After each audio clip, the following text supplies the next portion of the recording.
오늘 말씀의 제목 성령 안에서 사십시오. 이 말씀 가지고 6월 23일 주일 예배 말씀 전하도록 하겠습니다. 여러분 신앙생활 하면서 거듭난다라는 단어를 들어보셨죠? 거듭남이 무엇입니까? 사전적으로 보면 거듭남이란 다시 태어난다 이러한 의미죠.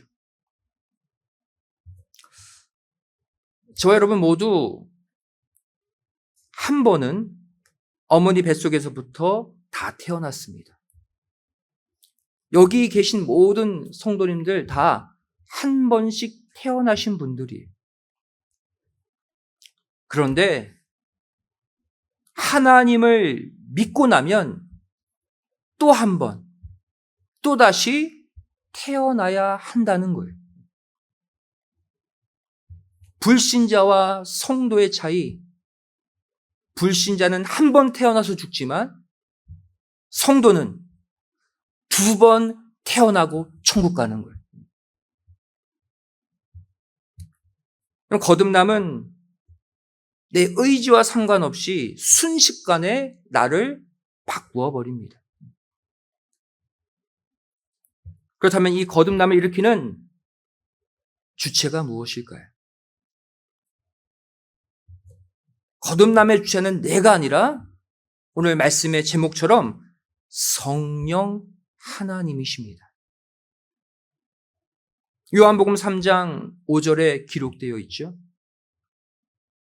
예수께서 대답하시되 진실로 진실로 내게 이르노니 사람이 물과 성령으로 나지 아니하면 하나님 나라에 들어갈 수 없느니라. 이미 한번 태어난 사람들에게 말씀하시는 장면이죠. 물과 성령으로 나지 아니하면 다시 태어나라는 거예요. 그래야 천국 들어갈 수 있다는 것이죠. 이게 거듭남입니다. 성령으로 다시 태어날 수 있다고 정답을 말씀해 주셨어요. 이처럼 우리에게 성령이 임하면 현재 나의 생각, 나의 의지, 나의 계획과 상관없이 하나님의 뜻을 품은 하나님의 사람으로 순식간에 변화되게 됩니다. 성령님이 나를 주관하시는 순간 내 삶의 형태도, 내용도, 방향도 모두 한순간에 뒤바뀌는 거예요. 사람들은 이런 말을 자주 합니다. 내가 오늘 로또를 샀는데 로또 한 번만 맞으면, 잭팟 한 번만 터지면 내 인생 순식간에 바뀐다. 여러분, 근데 성도들이 맞아야 될 신령한 로또, 신령한 잭팟이 무엇이냐? 바로 성령의 임재, 성령의 체험임을 꼭 믿으시기 바랍니다. 여러분, 인생에서 가장 사모하시고 추구하셔야 될 것, 성령 체험하는 거예요.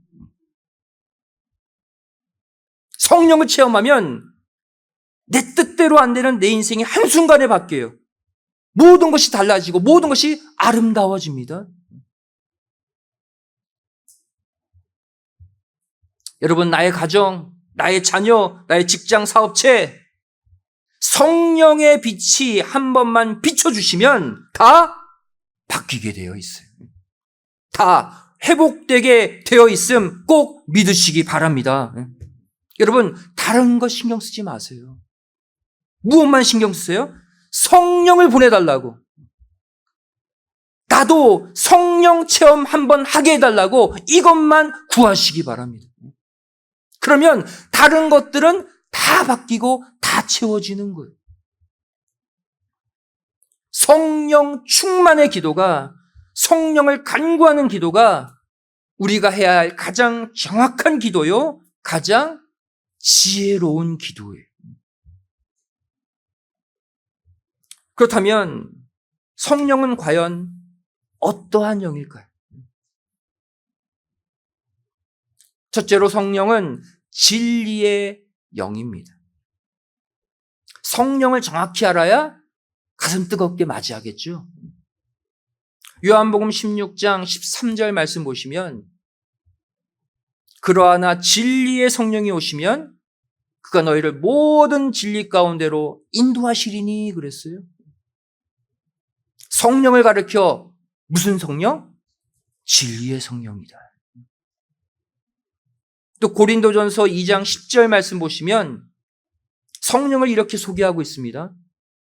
성령은 모든 것, 곧 하나님의 깊은 것이라도 통달하시느니라. 하나님의 깊은 것, 뭐예요? 진리. 숨겨진 진리 다 드러내시는 영이 성령이다. 이처럼 진리의 말씀을 깨닫게 하는 영이 성령이. 따라서 우리가 성령 받으면 어떠한 현상이 일어납니까? 말씀이 잘 이해돼요. 말씀이 잘 깨달아져요. 그 사람은 성령이 지금 역사하고 있는 거예요. 진리의 영이니까. 성령으로 인해서 말씀과 참 동행을 할 수 있고, 성령으로 인해서 말씀이 약속한 축복을 받게 되는 거예요. 성령 받으면 좋은 거라니까요. 두 번째로 성령은 어떠한 영이냐? 나를 도와주는 영이다. 성령 하나님이라고 해서 딱 홀로 이렇게 딱 서 계신 분이 아니라 나를 돕고 계시는 영, 성령이. 성경은 이러한 성령을 가리켜 그래서 보혜사라는 별칭을 붙이고 있습니다. 성령은 보혜사다. 보혜사라는 단어 헬라어 파라클레토스라는 단어예요. 파라클레토스 무슨 뜻입니까? 중재자. 성령은 하나님과 나를 중보하시는, 화해시켜주는 영이래요. 또 변호자. 우리가 죄짓고 딴 길로 갈 때 하나님이 속상할 때 우리 대신 변호해 주시는 영이래요. 또 위로자. 우리를 옆에서 슬프고 상처받을 때마다 때로는 가족도 모르잖아요. 친한 친구도 모르잖아요. 자녀도 내만 모를 때 있죠. 그때 내 옆에서 나를 위로해 주시는 영이 성령님이에요. 로마서 8장 26절은 이렇게 성령에 관해 말씀하고 있습니다. 이와 같이 성령도 우리 연약함을 도우시나니 우리가 마땅히 빌 바를 알지 못하나 오직 성령이 말할 수 없는 탄식으로 우리를 위하여 친히 간구하시느니라.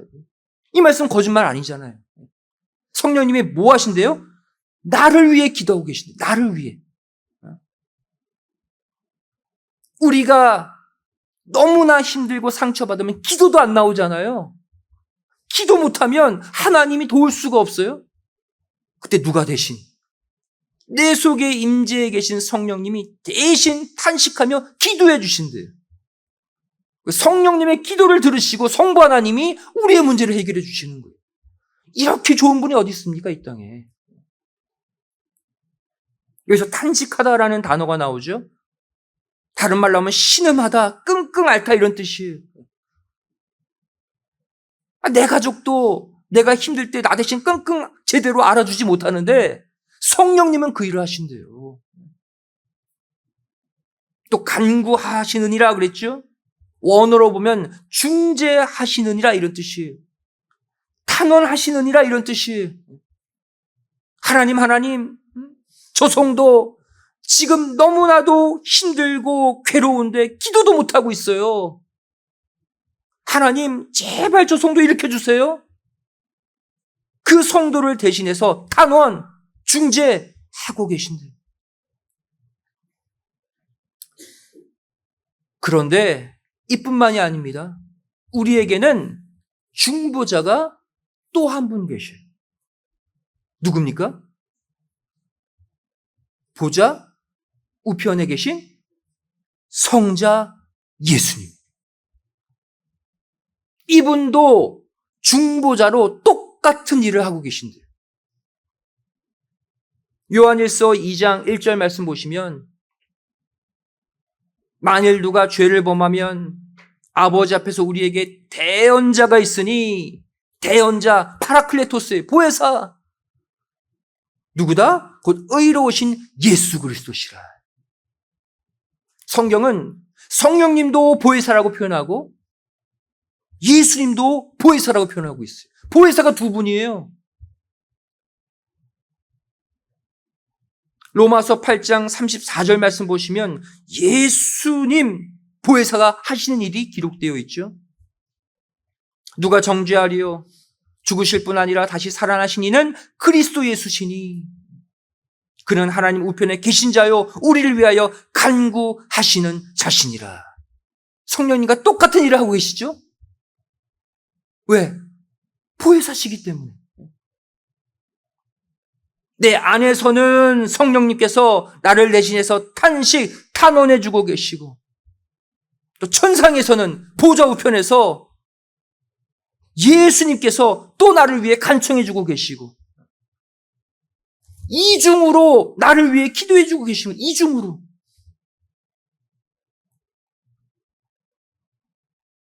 날마다 우리를 고소하는 자들이 있죠. 날마다 우리를 하나님께 고소하는 자 사단 하나입니다. 우리를 변화하시는 분은 두 분이에요. 누가 이깁니까? 2대1이 2대1. 사단은 날마다 우리를 참소하지만 성령님께서, 예수님께서 더블로 우리를 위해 변하고 계세요. 그래서 우리가 순간 잘못하고 순간 엇나가도 하나님의 품속에서 이렇게 살아갈 수가 있는 거예요. 성도 여러분, 아무도 몰라주고 나 혼자 끙끙 앓고 혼자 당하는 일 같아 보이지만 저와 여러분은 절대 혼자가 아니라는 사실을 반드시 믿으시기 바랍니다. 지금도요, 내가 모를 뿐이지 성령 하나님께서 내 속에서 어떻게든 나를 일으키려고 애쓰고 계세요. 그러니까 내 믿음의 끈만 놓지 않으면 돼요. 그래도 하나님이 도와주실 거야. 그 실마리 같은 그 믿음 하나만 갖고 있으면 성령님이 내 속에서 모든 문제를 치유하고 계시는 줄로 믿습니다. 그렇다면 우리가 이 성령의 도움을 반드시 받아야 되겠죠. 이 귀한 성령님의 도움을 받으려면 어떻게 해야 할까? 오늘 말씀의 제목이 그 답을 주고 있습니다. 저 여러분 모두 성령 안에 있어야 돼요.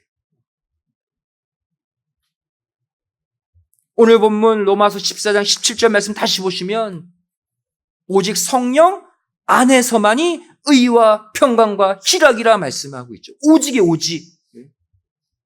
다시 말하면 성령 밖에 있으면 이 귀한 의와 평강과 희락을 절대 맛볼 수 없다는 거예요. 제발 성령 안에만 있어다오. 성령님이 다 처리해 주신대요. 성경은 여러 구절을 통해 우리가 성령 안에 있을 것을 거듭거듭 강조하고 있어요. 성령 안에서라는 표현이 얼마나 많이 나오는지 몰라요. 먼저 로마서 15장 16절 말씀 보시면 이방인을 제물로 드리는 그것이 성령 안에서 거룩하게 되어 받으심직하게 하려 하심이라. 이방인을 제물로 드린다? 전도만은 전도. 전도도 성령 안에서 할 때 하나님이 인정하신대요. 또한 고린도전서 6장 11절 말씀 보세요.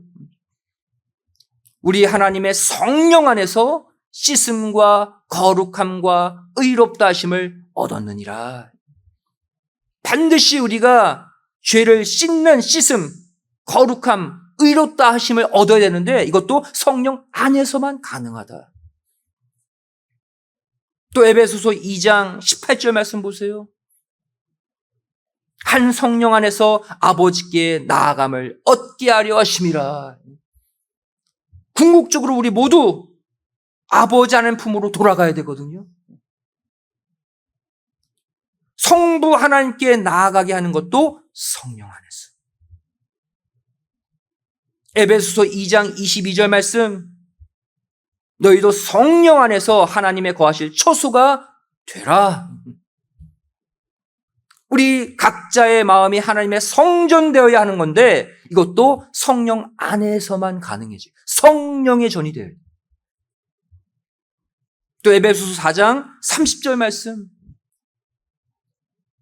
하나님의 성령을 근심하게 하지 말라. 그 안에서, 성령 안에서 너희가 구속의 날까지 인치심을 받았느니라. 여러분, 성령 안에 있어야 구원이 끝까지 보장된대요. 처음에 믿었어도 순간 성령 밖으로 이탈하면 구원이 보장 안 돼요. 또 에베소서 6장 18절 말씀, 모든 기도와 간구로 하되 무시로 성령 안에서 기도하라. 기도도 성령 안에서 해야 응답받아요. 성령님께서 하나님과 우리 사이의 기도의 통로도 되어주신다는 거예요. 골로새서 1장 8절 말씀, 성령 안에서 너희 사랑을 우리에게 고한 자니라. 사랑한다 라고 말하는 것도 어디 안에서? 성령 안에서 하라는 거예요. 그래야 그 사랑이 영혼을 살리는 사랑이 돼요. 성령 밖에서 하는 사랑은 엄한 길로 갑니다.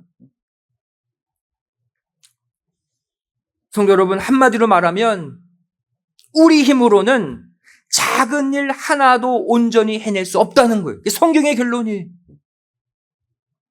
오직 성령 안에 있을 때, 내가 계획하고 추구하는 교회 일, 가정 일, 직장, 사업체의 모든 일들이 온전하게, 완벽하게 이루어짐을 꼭 믿으시기 바랍니다. 성령님이 함께 하셔야 그 일은 비로소 완성되는 거예요. 여러분, 우리가 성령 안에 있지 못할 때 찾아오는 것이 무엇입니까? 그것이 바로 영적인 침체예요. 내가 영적으로 다운됐다, 그런 말 하잖아요. 성령 안에 있지 못할 때 일어나는 성도들의 현상입니다. 영적 침체가 이렇게 찾아오게 될 때 가장 두드러지게 드러나는 증상이 뭡니까? 하나님의 일이 하고 싶다 해서 해야만 한다로 바뀌게 돼요. 예배도, 말씀도, 기도도, 전도도, 교회 봉사도 스스로를 돌아보세요. 하고 싶다? 성령 안에 계신 거예요. 해야 하는데 힘들다? 성령의 경계선에서 지금 갈등하고 있는 거예요. 여러분, 성령 안에 있지 않는다는 것이 왜 심각한 일이냐면 이것은 하나님 안에 있지 않는다라는 뜻과 같기 때문이에요. 왜 그렇습니까? 성령님이 어떤 분이에요? 삼위일체 하나님 가운데 한 분이시잖아요. 성령 안에 있지 않는다? 하나님 안에 내가 있지 않는다는 거예요. 이렇게 성령 밖에 내가 나와 있는 순간 주어지는 교회 일이든 가정 일이든 세상 일이든 해야 한다라는 강박관념, 그 스트레스 가운데 살 수밖에 없는 거예요. 그럼 이제부터 다른 거 다 내려놓으시고 다시 성령을 열망하시고 성령을 갈망하시고 성령을 사모하시는 가운데 늘 성령 안에 계시기를 간절히 소원합니다. 그래서 매주 늘 예배 드리고 싶고, 성경도 읽고 싶고, 기도도 하고 싶고, 교회 나와서 봉사도 하고 싶은 기쁨 충만, 은혜 충만의 삶을 꼭 사시기를 주님의 이름으로 간절히 축원드리겠습니다. 그렇다면 또 한 발자국 들어가서 성령 안에 있으려면 어떻게 해야 하는가? 성령 안에 있어야 되는 것은 알겠는데 어떻게, 방법이 뭐냐? 첫 번째로 하나님이 정하신 곳에 모이기를 힘써야 합니다. 성경이 주는 첫 번째 답이에요. 여러분, 혼자 있을 때보다 함께 모일 때 성령은 더 크게, 더 강하게 임재해요. 사도행전 2장 1절 말씀 보세요. 오순절 성령 강림 사건이죠. 오순절 날이 이미 이름에 저희가 다 같이 한 곳에 모였더니 성령 충만의 전조 증상이 뭐예요? 한 곳에 함께 모이는 것부터 출발하는 거예요. 그리고 나서 사도행전 2장 4절 말씀 보시면 저희가 다 성령의 충만함을 받고 성령이 말하게 하심을 따라 다른 방언으로 말하기를 시작하니라. 그냥 성령의 임재가 아니라 성령 충만함, 하나님이 정하신 장소에 함께 모일 때 일어난다. 이렇게 해서 초대교회에 큰 부흥의 불길이 붙은 거예요. 여러분, 우리 교회가 부흥하기를 원하십니까? 그렇다면 하나님이 정하신 곳에 모이기를 힘쓰는 우리 모두가 되어야 할 줄로 믿습니다. 우리가 모이기 힘써야 할 하나님이 정하신 장소 어디예요? 교회잖아요, 교회. 여러분, 교회 오기를 즐겨하세요. 교회에서 함께 모이기를 기뻐하세요. 그럼 반드시 성령님이 여러분의 삶에, 여러분의 가정에 강력하게 임할 줄로 믿습니다. 두 번째로 우리가 성령 안에 있으려면 빌기를 다해야 합니다. 간구하는 것을 끝까지 채워야 한다는 거예요. 사도행전 4장 31절에 말씀하고 있죠. 빌기를 다함에 모인 곳이 진동하더니 무리가 다 성령이 충만하여 담대히 하나님의 말씀을 전하니라. 또 언제 성령 충만이 임했어요? 이번에는 빌기를 다했을 때. 함께 모이는 것만으로 안 돼요. 뭐 해야 돼요? 기도해야 돼요. 여러분, 하나님 우리 각자에게 정해놓으신 기도의 분량이 있습니다. 사람마다 조금씩은 다를 수 있지만 각자 채워야 될 기도의 양이 있어요, 양. 그 분량을 다 채울 때 성령 충만의 역사가 일어나고 여러분의 문제가 성령의 불로 다 타버리는 거예요, 그때. 여러분, 성령의 임재를 통해 문제 해결을 받기를 원하십니까? 기도의 분량을 채우기 위해 더 기도의 자리로 나오세요. 주일날 예배뿐 아니라 수요 예배 끝나고 통성 기도하잖아요. 토요 새벽 예배 우리가 말씀 듣고 기도하는 시간 있잖아요. 이렇게 날마다 시마다 하나님이 정하신 장소에 와서 기도의 분량을 채워나가세요.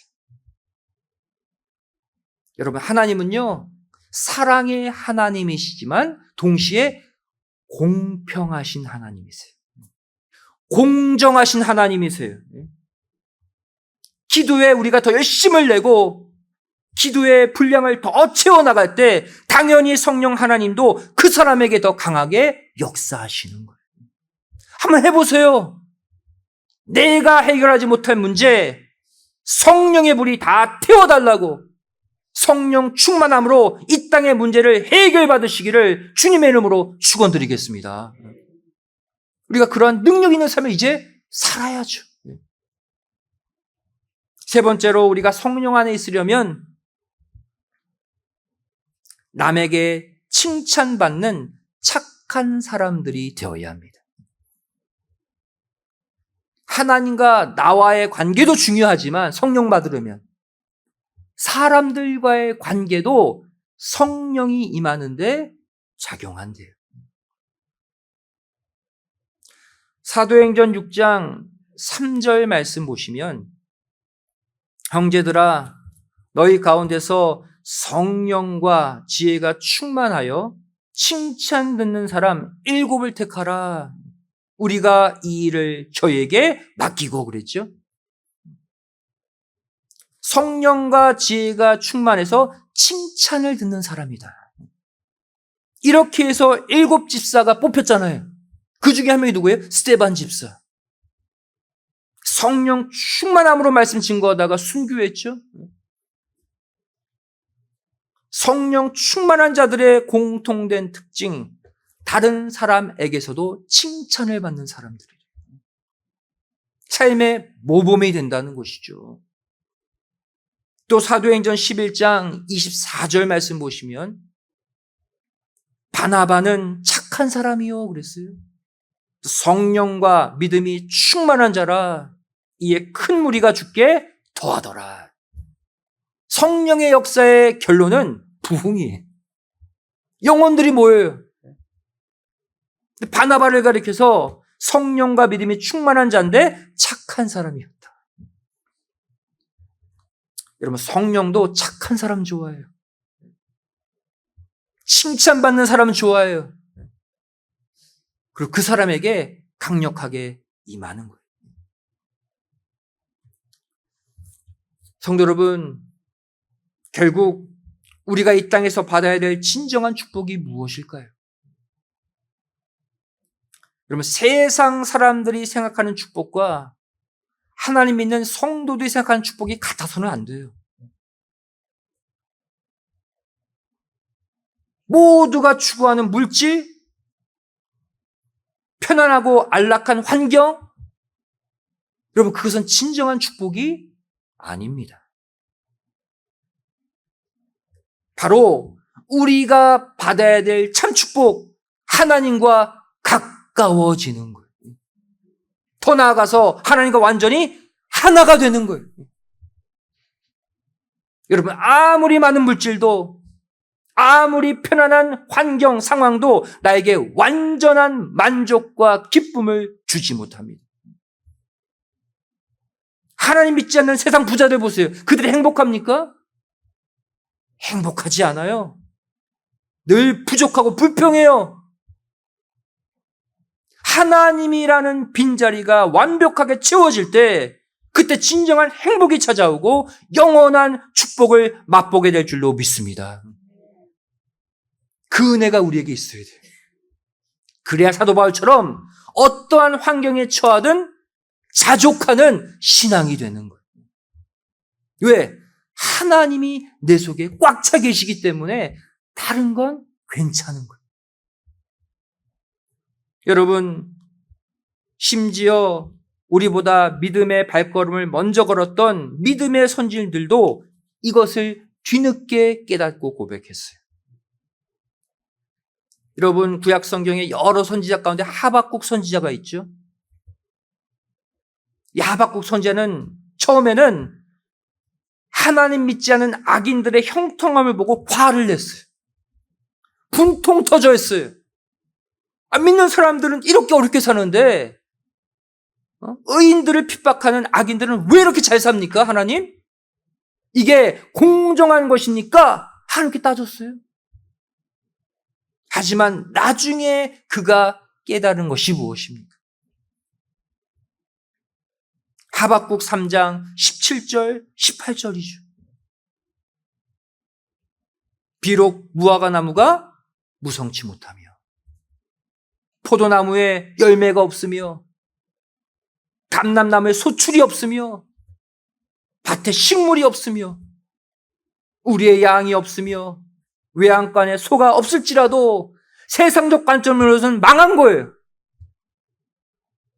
내가 가꾸는 것들마다 다 빈손에 빈손. 그런데 18절에 하박국이 뭐라고 고백합니까? 나는 여호와를 인하여 즐거워하며 나의 구원의 하나님을 인하여 기뻐하리로다. 아멘. 하나님 한 분이 채워지니까 즐거움이 나오는 거예요. 만족한 거예요. 기쁨이 넘치는 거예요. 그리고 19절에 다음과 같이 고백하죠. 주 여호와는 나의 힘이시라. 나의 발을 사슴과 같게 하사 나로 나의 높은 곳에 다니게 하시리로다. 누구만이? 하나님만이 나의 힘이다. 이뿐만이 아닙니다. 포로 귀환 후에 아무것도 없는 황량한 본토에서 느헤미야가 외친 것도 똑같았어요. 느헤미야 8장 10절에 말씀하죠. 야, 황폐한 이 땅 본국으로 돌아오니까 잡초만 무성하고 성전은 무너져 있고 근심하지 말라. 여호와를 기뻐하는 것이 너희의 힘이니라. 다른 거 다 필요 없다는 거예요. 전능하신 하나님만, 우리를 위해 대신 간구하시는 보호자, 위로자 성령님만 내 옆에 계시면 나는 힘이 난다. 내 삶은 회복된다. 난 다시 일어날 것이다. 이것이 느헤미야의 고백, 하박국의 고백이에요. 요셉 보세요. 요셉처럼 억울한 일을 많이 당한 사람이 아마 드물 거예요, 이 땅에서. 하나님 잘 믿다가 형들에게 모함당해서 억울하게 애굽의 종으로 팔려갔죠. 그것도 모자라서 누명까지 쓰고 감옥에 갇혔습니다. 이방 땅에서. 하지만 성경은 그러한 요셉을 가리켜 뭐라고 말씀하고 있어요? 우리 인간의 관점과 하나님의 관점이 다른 거예요. 애굽 보디발의 몸종이 되었을 때 성경은 이렇게 요셉을 평가합니다. 창세기 39장 2절에 여호와께서 요셉과 함께 하심으로, 다른 거 없어요. 재물, 부요함, 무슨 권력 아니에요. 하나님이 함께 하심으로 그가 형통한 자가 되었다. 또 그가 누명을 쓰고 감옥에 갇혔죠. 이때 하나님의 평가 보세요. 창세기 39장 23절에 전옥은 그의 손에 맡긴 것을 무엇이든지 돌아보지 아니하였으니 이는 여호와께서 요셉과 함께 하심이라. 여호와께서 그의 범사에 형통케 하셨더라. 그 장소가 이방의 종의 위치든 죄수들이 가득한 감옥이든 상관없는 거예요. 하나님이 함께 계시면 그 사람은 형통한 사람임을 믿으시기 바랍니다. 이것이 우리 성도들의 힘이 되어야 돼요.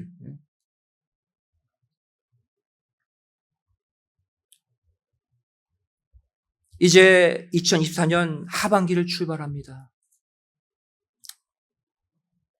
우리도 하박국의 고백처럼 비록 현재의 내 삶에 다른 사람들과 나를 비교해 봤을 때 나의 무화과 나무가 무성치 못하고 내 포도나무에 열매가 없고 내 감람나무에 소출이 없고 내 밭에 식물이 없고 내 우리에 양이 없고 외양간에 소가 없어도 성령 하나님께서 내 안에 계시고 내 가정에 머물러 계시고 내 자녀, 직장, 사업체 속에 함께 계시기 때문에 나는 늘 형통한 자가 될 수밖에 없다. 이 시간 믿고 고백하시기를 부탁드립니다.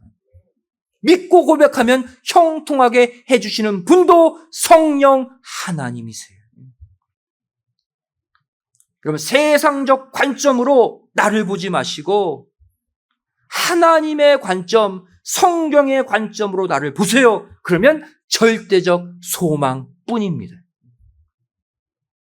이제부터 내 힘으로 살려는 성령 밖의 삶이 아니라 철저히 성령님께 내 삶을 맡기는 성령 안에서 늘 형통한 자가 되셔서 어디를 가나 기쁨과 평안, 영육간 축복이 넘쳐나시기를 주님의 이름으로 간절히 축원드리겠습니다. 기도하시겠습니다.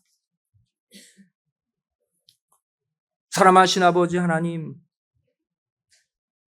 저희들에게 오늘 성도의 권세를 가지고 하나님 만날 수 있는 축복의 특권, 귀한 주일 예배에 우리의 발걸음을 인도해 주심에 진심으로 감사드립니다.